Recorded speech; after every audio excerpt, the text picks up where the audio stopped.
From the center of the universe, Toronto, Ontario, Canada, this is the SDM Show with your host, Rob Cairns. The SDM Show focuses on business, life, productivity, digital marketing, WordPress, and more. Sit back, relax, grab your favorite drink, and enjoy the show. Here is Rob. Hey everybody, Rob Cairns here. I'm the founder, CEO, and chief creator of Amazing Ideas at Stunning Digital Marketing. In today's podcast, I sit down with my good friend Courtney Robertson of GoDaddy, and we talk about all things the open source community and the Open Source Summit. I want to apologize in advance for the rough video in this podcast. My internet was a little bit wonky at the time, but I still think the conversation is worth hearing. Grab a drink, sit back, relax, enjoy the show. This podcast is brought to you by Stunning Digital Marketing, the digital marketing agency for all your business needs. We are also your WordPress security experts, having over 14 years of experience locking down, backing up, and protecting WordPress websites. Go to stunningdigitalmarketing.com for more info, or stunningdigitalmarketing.info for links to everywhere we can be found on the web.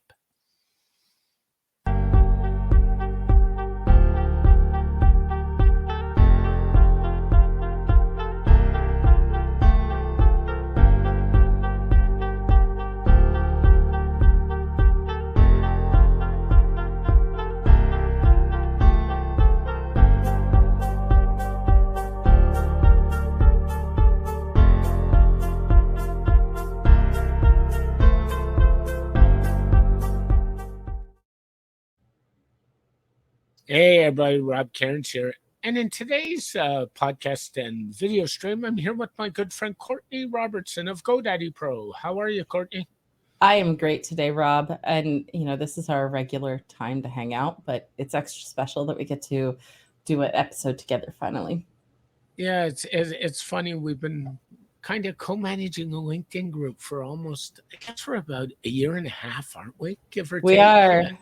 Yeah. So far it's up to 10,200 plus people. And it's just proving to be a great source of lots of networking inside of LinkedIn.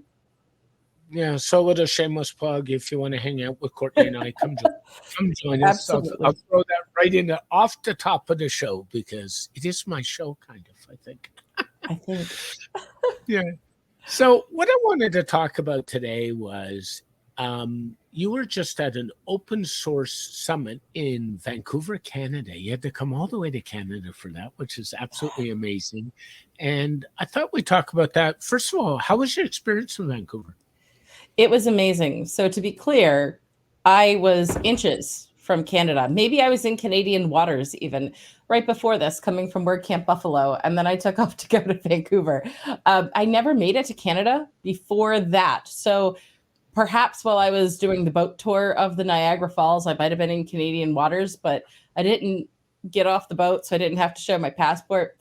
Finally got to Canada by going the way of Vancouver and had such an amazing time at this event. When I landed, the first thing I did was get my body adjusted to the 3-hour time difference by staying up late. Yeah. And the next day, I took a WordPress friend, Jenny, out to lunch and did some sightseeing in Vancouver, which was also amazing. The weather was just gorgeous. It was jeans and t-shirt weather. Yeah. Vancouver is one of my favorite cities in the country. I've been there a couple times. For those who don't know, I'm in Toronto. So that's, it's a city I just love and adore. The weather's a little different than here. They have 2 seasons in Vancouver, nice season and rainy season. And it seems you got around all the rainy stuff, which is awesome.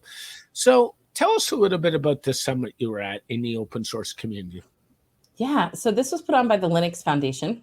And the Linux Foundation is a parent foundation to many different open source projects.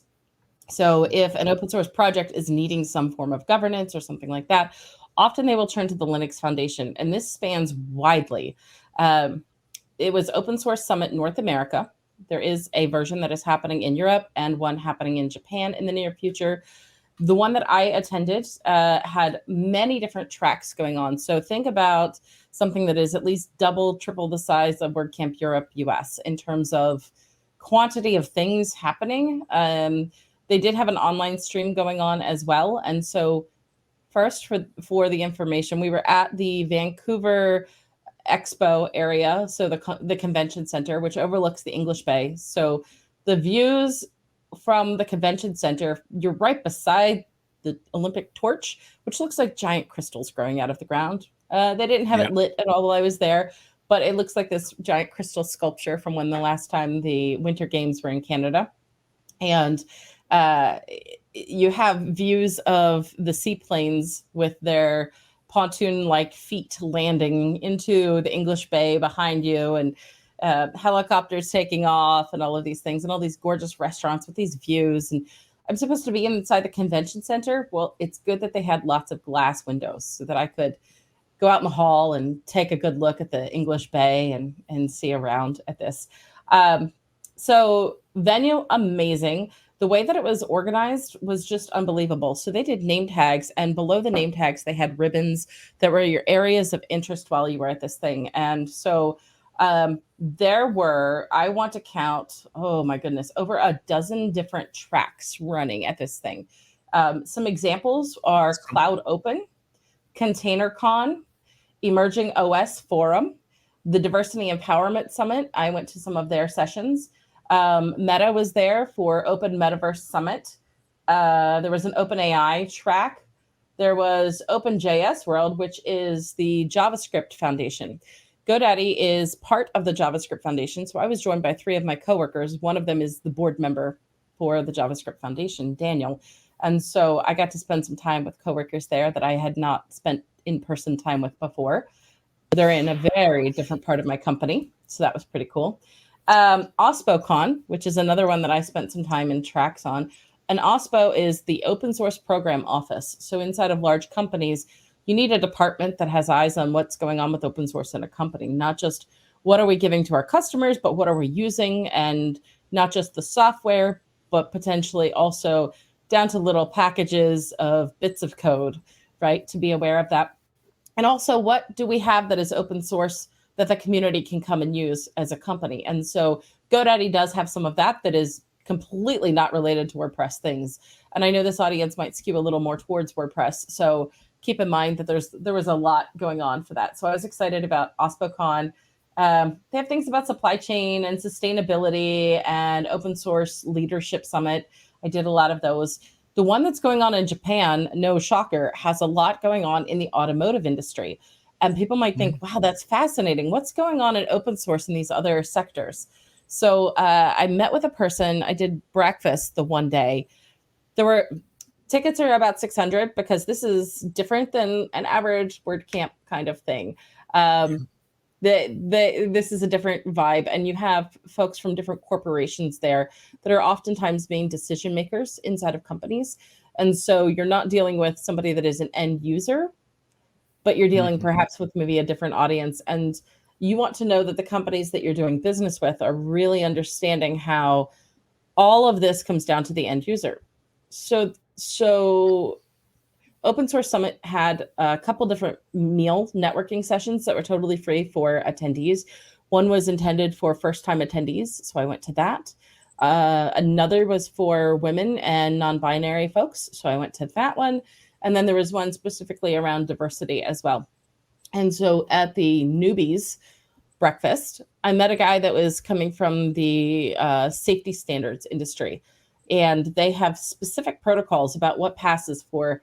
He specifically works in the area of transportation safety in personal vehicles. So cars, think about your seatbelts, the airbags, all of that. The standards that must apply nationally. These are specific safety standards. And if you get into aircraft carriers and things, they have very specific standards as well. So it was fascinating for me to see these different industries, because I'm so in the web dev and hosting space, to think about what are other industries doing that is related to open source, and what could we learn from that, and what have they figured out in their companies? How would a company that in the automotive industry figure out what they're doing with open source. Just fun things. Yeah, it's really fascinating. It's really fascinating. And one of the things that people don't realize, you mentioned the summit was put on by the Linux Foundation. Linux servers drive a lot of what's on the internet, and people don't understand that. And they drive a lot of big data moving servers and big corporations. Having worked in an enterprise environment, it's amazing the amount out there. One question I wanted to ask, was there any focus on, and I have to ask it, on security at the summit and the concerns about open source and security? Oh, absolutely. Yeah. There were specific areas. I mean, some of it was security focused tracks, and then other areas were open gov con. So you can find security issues within some of the tracks, but it wouldn't necessarily be labeled security as the main thing. But would a security topic be in there? Absolutely, it would. Some of the sessions that were very overtly critical software summit. Well, that sounds like something with security. That sure does. Yeah. What would be your number one takeaway from the summit that you took out of it? There's so much there, I know. Goodness, yes. If I were to do a takeaway that was for me personally and maybe where I am in my career, it's the value of knowing others. I was coming with a very specific slant. I want to think about my WordPress hat and my GoDaddy employee hat. So I was attending sessions around that, and I met a lot of great women in tech at this event, and a few of them really stood out to me. The value of networking in those spaces, both for what my job is, my career trajectory, but also the benefit of bringing that learning back into WordPress itself. So I sat down with the executive director of the JavaScript Foundation, OpenJS, quite a few times actually while I was there. And I just had such a good chance to learn from her experiences over the years and to see how potentially WordPress itself, which is, I don't know if we want to say up or downstream from JavaScript, but we would be nowhere without it, how we could form more strategic relationships between our communities and how that could impact the themes, the plugins, etc. So that was, I think, amazing for me. You just hit a word I really like: strategic relationships. And the reason I kind of circle back to that is I think regardless of the summit you go to, whether it's the open source summit, whether it's a WordCamp, whether I'm at a Google Cloud event in Toronto next Wednesday for that, and somebody said to me, why are you going to a Google Cloud event? And the words you just hit, strategic relationships. It's a chance to meet people. It's a chance to share a common interest. It's a chance to learn from people. And I think that is like the biggest value of going to some of these big summits. Wouldn't you agree? Yeah, absolutely. Related other amazing relationships that I had. So on day one, the day before day one, there is also events going on. So JavaScript Foundation had an event all day that day, and I attended that in the morning half because in the afternoon there was a group, and I'm going to hold up for those that might be on the YouTube, a poker chip that says chaos on it. One of those, again, strategic relationships, Chaos Con. Chaos in this case doesn't mean chaotic. It means community health and analytics of open source software. Chaos. Awesome. So at that event, I was learning so much from some folks that were really skilled in assessing the health of an open source project, both from a code perspective as well as from a contributor perspective. Where are the human vulnerabilities, such as we know in the WordPress space that the plugin repo has been woefully backlogged because we've relied on one person who has done a fantastic job, but is due to retire from that role, not from working, but from that particular role. And in the meantime, that means onboarding more people and trying to build out some tooling to automate some stuff. Well, that's a human vulnerability area of the project. A lot resides in the WordPress industry on our plugin ecosystem. And so learning from others about community health of various open source projects, and then thinking about how businesses can, if they are assessing whether or not to use a particular open source product within their organization, they might say, we need to firm up some of these areas. There was a comic from XKCD when the Log4j news broke like a year ago or something about there's this one little person, not little person, but one person that's this little cog in this big machine. And without that person, things are going to fall. And so if you want to continue using this, you can. You don't automatically say no because you find a weakness. You look at how do we firm that up? And so ChaosCon was great from that perspective for me. And again, strategic relationships. It's understanding how to look at, well, where do we even begin assessing health and metrics?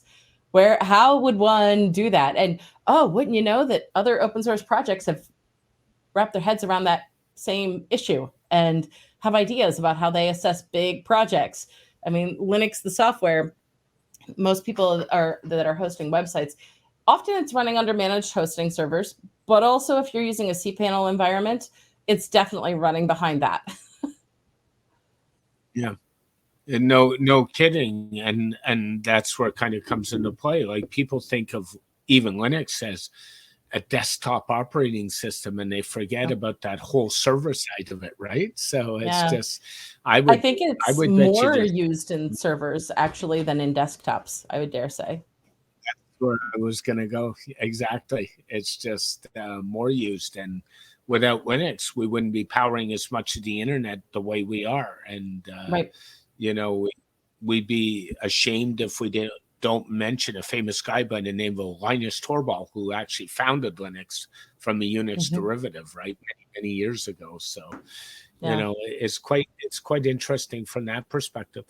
I think what a lot of people don't realize is open source software is used in a lot of places. Like, for example, electronic vehicles. A lot of their software is open source based. NASA uses it. We saw a presentation from NASA about open source on Mars. From the Mars rover, the software that's running on the rovers, but also the moon. A lot of the endeavors at studying the moon, a lot of the satellite technology is all open source. And they encourage folks to find their GitHub repo and take a dive through what's in their NASA's GitHub repo about the software that they're using to power the things in space. Is there any other real interesting uses of open source software you saw when you were at the conference? Vehicles, NASA, it's hard to beat space. It's hard to beat space. Less interesting. I only found one counterpart to myself. It's really hard to beat, actually. Yeah. I only found one counterpart to myself during the entire conference. And she doesn't actively work in CMS world anymore these days. CMS, content management system, that would be things like WordPress, Drupal, Joomla, etc. She came from the Drupal world, was a core commit equivalent in the Drupal space, worked at Acquia, which is kind of like our version of Automatic, a little bit different, but similar space. I only found one person that has that open source experience, really. A lot of people that were users of WordPress, but none that were contributors. And that was weird to me because I mean, I understand that this is a Linux Foundation event and many of the organizations there have their governance through the Linux Foundation. So I get that. But I wonder in the content management space, it wasn't exciting. It was curious, borderline concerning. How does the content management system learn about open source really broadly? How do we take some insights, and how do we get back insights to other open source communities that have figured out some really big issues? Like, if NASA's willing to run open source to get us to Mars, they might have figured a couple things out that maybe we can figure out for how web hosts handle open source software. I don't know. Ideas. Yeah, I would agree with you. NASA's done it like really well, incredibly, and they've been using open source software from what I've read forever, to be honest. Like, this is going back like 10 or 15 years. So if they do it, and it's kind of mission critical with nobody around, then everybody else can do it. So it's really interesting.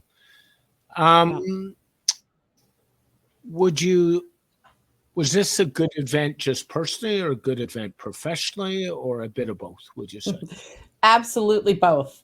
100%. I would say this is one of the events that I got the rare opportunity of being there as an attendee. And I soaked it in, because often when you're in field marketing, you're running the booth, you might be speaking. I think in Buffalo, I was doing all of that. I spoke a couple of sessions, ran the booth with Marcus, and took photos. And so to just have the luxury of being an attendee was amazing.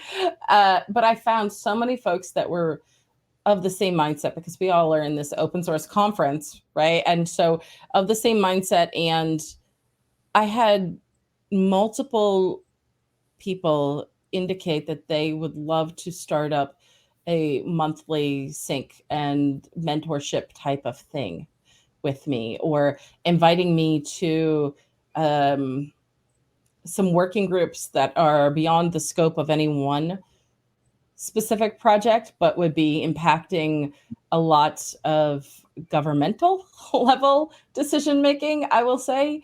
And so it was amazing from that perspective to look at that my experience and background in the open source content management space in particular was valuable, and that they would love to hear insights from that. And I've shared some of the learnings and the experiences that I've had with a few of my other WordPress counterparts. Now, and is there they're excited to go to some of those events in Europe soon too.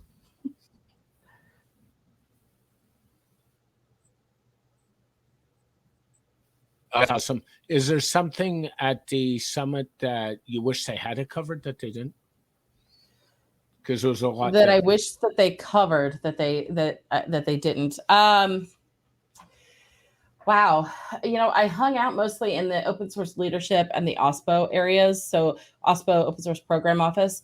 I sat down at a table with one of the directors at Amazon Web Hosting, at their web hosting division in open source.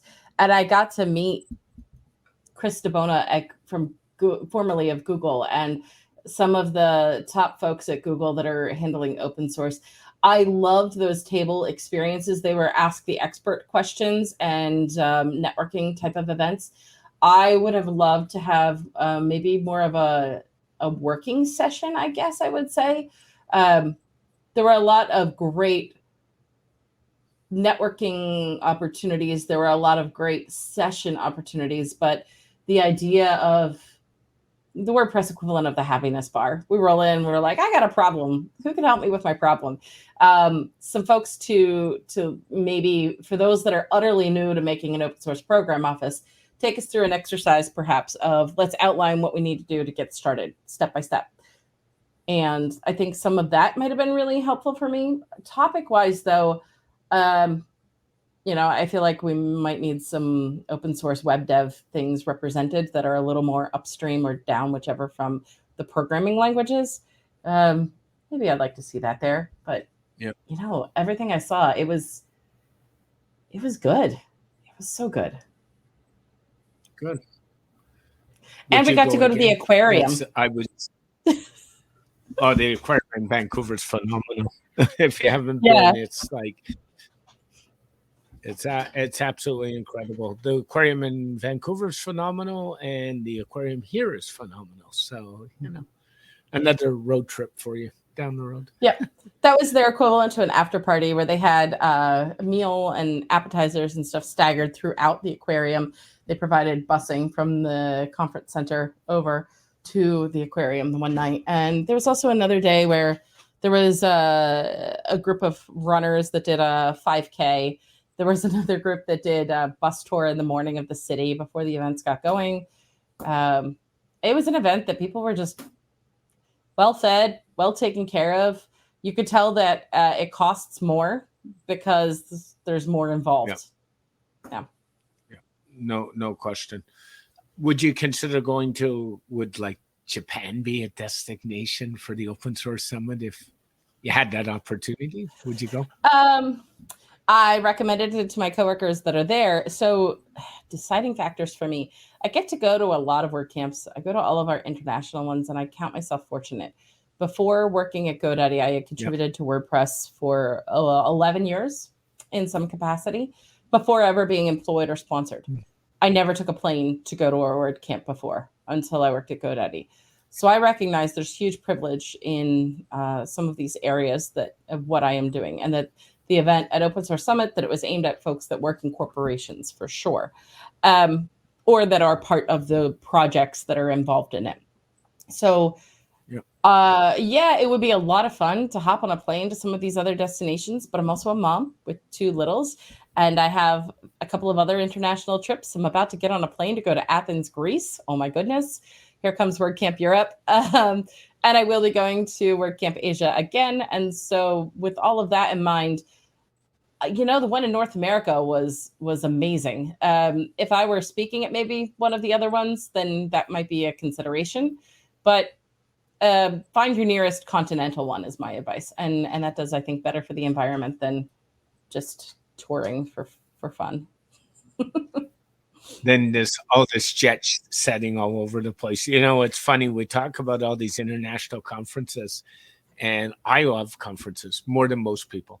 And they're a lot of work, that, especially when you're manning a booth and or even speaking, having spoken at a number of business conferences over the years. And this year, my schedule doesn't align for any of them. I know, you could have joined me in Buffalo with like a 1-hour car ride or something, but no. Hour and a half. We were away, and that was the Sunday was Ontario Police Memorial Weekend, so that wasn't happening.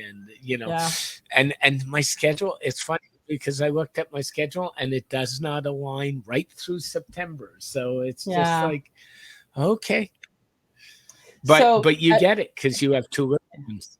Yeah, Rob, I have a couple questions for you, knowing your background. You brought up security earlier, and I happen to know that you worked in the medical sector previously. It would be considered enterprise level. So your experience was in hospitals.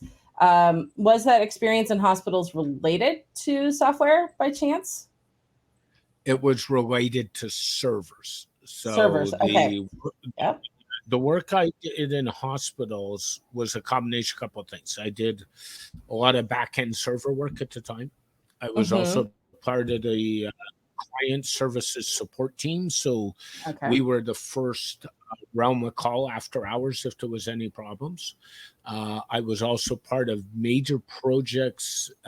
For example, in our ERs, we were one of the first hospitals in the Toronto area to put PCs on carts right in the operating rooms for the docs to pull up their results while they were doing surgery.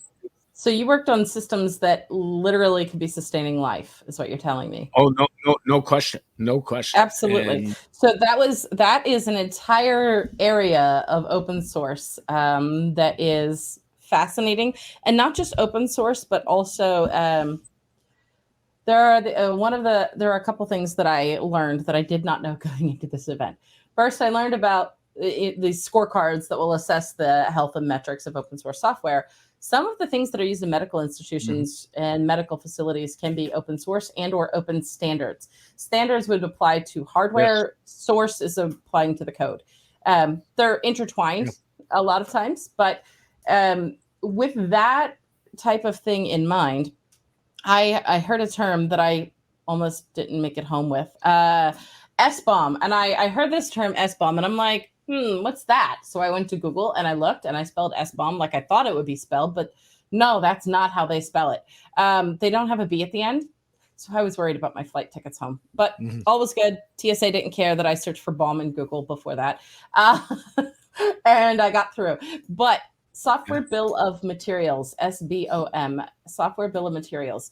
Organizations have these documents of some form, and they can be in many different forms, and it can also work with protocols. So if a language has a code conflict, upstream, downstream, whatever, if there are security vulnerabilities, an organization would absolutely need to know how that might impact what they're doing, whether that is a medical institution keeping people alive, or a car manufacturer that also might be keeping people alive with their standards. So I found that whole area fascinating, and I thought, oh, that's probably an area that Rob would probably be interested in, was this document, this source of what's everything in the stack. Yeah, always are. And what people don't understand in the healthcare environments, typically the way it works is you'll have like a biomedical department that will look after all the medical devices. So they'll look after things like the scanning machines, the IV machines, that kind of stuff. And then you'll have the IT department that looks after the IT side of things. And what we see is a lot of those biomedical devices are based on open source software, interestingly enough, or outdated versions of certain versions of Windows, which we shall not talk about. You mean we still have Windows 95 running around? Yeah, there probably is on a couple medical devices, believe it or not. They wouldn't be on the internet. I think 98 is when the internet came to Windows. Yeah. No, I would tell you we were doing internet stacks with Windows 95 with Cudge protocols to get them on the internet. So they were, it was already there. Nice. There were other ways of doing it. Yeah. Yeah. Well, it's fascinating to think about these other areas of open source that we probably all interface with daily and are unaware that we're dealing with. And so it was fun to learn about other types of open source governance, other ways of funding open source. So the people that work on this, what you'll see a lot of times in the medical healthcare sector is a lot more funding towards those specific initiatives. In the OpenJS track where I was hanging out a good bit with, as far as socializing, I met some folks that are Google, Netflix was there. Of course, their player is going to use a lot of JavaScript. There were a couple of other companies like that were present in the room for sure at these type of conferences. But it matters who shows up to events like this, and it matters what networking they get out of it as well, I think. Yeah, it sure does. The other thing I'll tell you too, we were talking about the corporate side a little bit. A lot of firewalls are based on Linux servers too, so you got to keep that in mind. So a lot of companies that are running big enterprise systems, their firewalls are all open source managed, and people don't understand that as well. So that's a really interesting look at it. So yeah, I mentioned that I shared about this event with a few other WordPressers. I don't know if you have had a chance yet, or any of your listeners have had a chance to look at playground.wordpress.net. Yes, it's really a .net address, but it spins up this virtual instance of WordPress in your browser without having to download it locally and all these things. And it runs using WebAssembly technology, or sometimes in the industry you might hear it WASM. What a weird name. But WebAssembly, and there was an entire track of things that were related to WebAssembly going on. So I made sure to share that with some of the WordPressers that are working on the playground area. And then I spoke with my friend Hari, who is in the WordPress community team, about the Open Source Leadership Summit and the OSPOCon and some of those areas. And so I think Hari is also checking out Open Source Summit for Europe, or I don't know if the Japan one has that track running. It's hard to tell. Hari is based out of India, so either of those might be good destinations for him, depending on where it's located. Yeah, that's a really cool suggestion, and people should check that out, because that's probably well worth looking at. Any more toys? Like us people in open source need more toys to play with on our desk. Oh, right? toys! I have to ask, was there any discussion? Say that last part again, please. Any discussion about? Was there any AI and open source at the conference? I have to go there. Yeah. So there was a whole track dedicated to AI. OpenAI and Data Forum was there. And it looks like within that, they had things that were about data ops, legal concerns in AI, ML ops, machine and deep learning, natural language processing. There's tracks within tracks at this event. And so, yes, there was that. As far as A little bit about AI came up, not a whole lot, during one of the keynotes. Each morning we had basically 3 keynotes. One was from somebody within the Linux Foundation, another was a speaker, and a third one often was somebody that was part of the sponsors of the event and whatever that sponsor company is doing with open source in their company. And so I vaguely remember Cory Doctorow's talk having a little bit about AI in it, but his slant was also more about social networks and about how we should own our content, own our own voice, and syndicate to that effect. And also that we need more open protocols. If you remember at the height of Web 2.0 coming out, which was all of these like social bookmarking tools, social networking platforms, social video, social. Everything used to talk to each other. Then we started getting these walled gardens. Yeah. And then we kind of came back around. And now we're seeing AI writing the stuff for us and who's reading it. So Cory had some really, really good points. His talk was very engaging. The room was packed that day. A toy that I got the day that Cory gave his talk, I'm opening it now. Thank you, Google. Google gave us some actual toys, swag, not AI related, not specific to Cory stuff, but security related, which is one of the things Rob is known for. And it's kind of like a YubiKey. It is, instead of a YubiKey, it is another device or protocol, but it's similar in purpose to it. Titan security key. And it is, so I held it up for those that are listening. It is a USB-C powered device that you plug into your laptop, and it has a little circle imprint on it where you put your finger and you set up it's kind of like your 2-factor authentication, but instead it's going to ask for you to touch the device or squeeze the device. So YubiKeys are one form of that. There are others out there like this one from Google, Titan Security Key. And so, yeah, there was that going on. I didn't hear a lot about AI in the tracks that I was in particular, but I did hear a lot of ideas around AI in some of those keynotes, like Cory mentioned briefly. Yeah, that's just interesting. You can't get away from AI right now. It's kind of everywhere. So yeah. I really think that security key is kind of cool.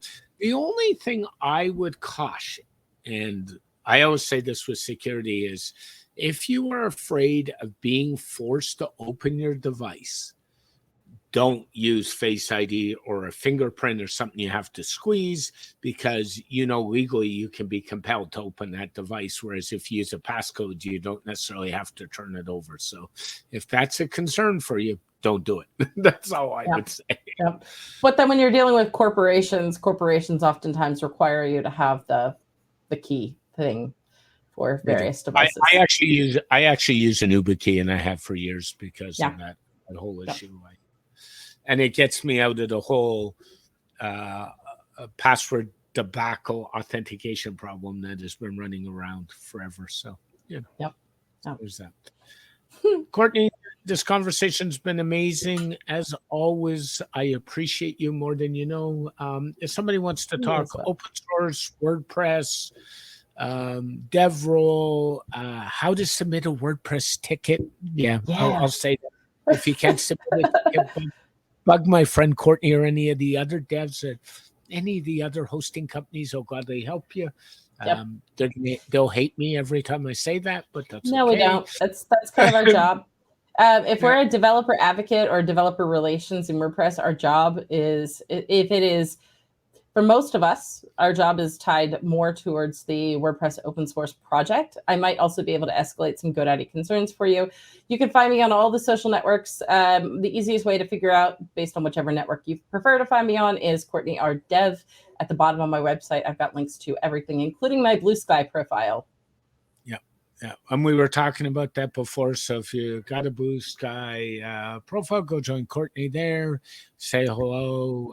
She'd be glad to share with you anything about open source, I'm sure, because she's a big proponent of it. Courtney, thanks. Have a great day.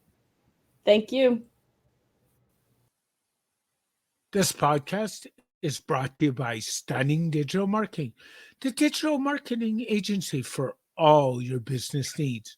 We are also your WordPress security experts, having over 14 years of experience locking down, backing up, and protecting WordPress websites.